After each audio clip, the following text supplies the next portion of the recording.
Hi all, അസ്സലാമലൈക്കും. Welcome back to Silna's kitchen. ഇന്നത്തെ recipe നല്ലൊരു വെറൈറ്റി ടേസ്റ്റി ആയിട്ടുള്ള അടിപൊളി ഈവനിങ് സ്നാക്സിന്റെ റെസിപ്പിയാണ്. കുട്ടികൾക്കും വലിയവർക്കെല്ലാം ഒരുപോലെ ഇഷ്ടാവും. അതുപോലെ തന്നെ ഭയങ്കര സിമ്പിളായിട്ട് തയ്യാറാക്കി എടുക്കാൻ പറ്റുന്ന നല്ല ടേസ്റ്റി ആയിട്ടുള്ള ഒരു അടിപൊളി പലഹാരമാണ്.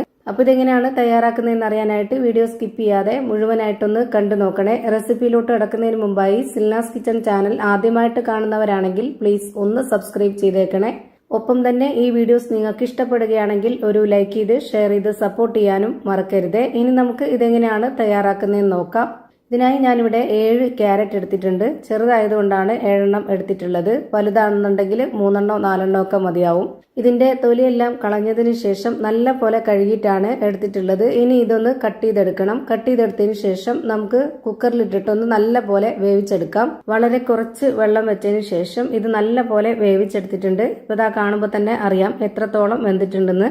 ഇതിൽ വേവിച്ചെടുത്തിട്ടുള്ള ആ വെള്ളം ഊറ്റിക്കളഞ്ഞിട്ടില്ല. ഒരു അരക്കപ്പോളം വെള്ളം ഉണ്ടാവും. അതുകൂടെ ചേർത്താണ് ഞാനിവിടെ മിക്സിയുടെ ജാറിലേക്ക് ഇട്ട് കൊടുത്തിട്ടുള്ളത്.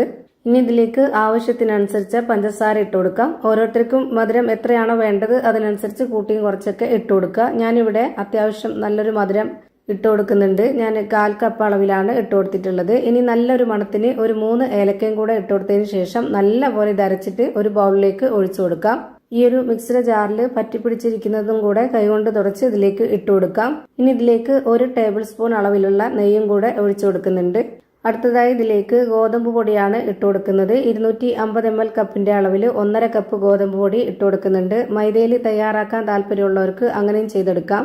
ഇനി വേണ്ടത് തേങ്ങ ചിരകിയതാണ്. ഞാനിവിടെ 1/4 കപ്പ് അളവിൽ ഇട്ട് കൊടുത്തിട്ടുണ്ട്. ഇനി ഇതിലേക്ക് വെള്ളം ഒഴിച്ചു കൊടുക്കാം. 250 ml കപ്പിന്റെ അളവിൽ 1/4 കപ്പ് വെള്ളം ഒഴിച്ചു കൊടുത്തിട്ടുണ്ട്. ആദ്യം ഇത്രയും ഒഴിച്ചു കൊടുത്തതിന് ശേഷം നല്ല പോലെ ഒന്ന് ഇളക്കി കൊടുക്കുക. പോരാതെ വരുന്നുണ്ടെങ്കിൽ വീണ്ടും ബാക്കി വെള്ളം ഒഴിച്ചു കൊടുക്കാം. ഇപ്പൊ ഇത് പോരാതെ വന്നിട്ടുണ്ട്. ബാക്കിയുള്ള വെള്ളവും കൂടെ ഒഴിച്ചു കൊടുക്കുകയാണ്. 250 ml കപ്പിന്റെ അളവിൽ 1 കപ്പ് വെള്ളം ഒഴിച്ചു കൊടുത്തിട്ടുണ്ട്. ഇനി ഒഴിച്ചു കൊടുക്കേണ്ടത് പാലാണ്. നല്ല കട്ടിയായിട്ടുള്ള പശുവിൻ പാലാണ് ഒഴിച്ചു കൊടുക്കുന്നത്.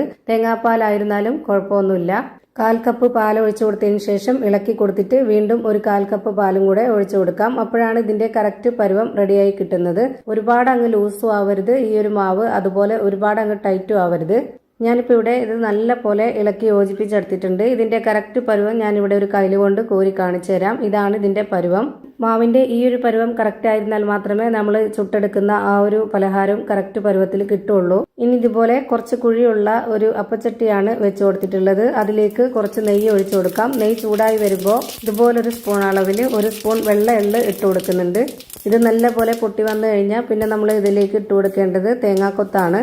ഈ ഒരു വെള്ള എള്ളും തേങ്ങാക്കൊത്തും കൂടെ ഈ നെയ്യിൽ നന്നായിട്ട് ഒന്ന് മൂപ്പിച്ചെടുക്കാം. അപ്പോൾ നല്ലൊരു മണമാണ്. എന്നതിന് ശേഷം ഞാനിത് വേറൊരു പാത്രത്തിലേക്ക് മാറ്റുന്നുണ്ട്.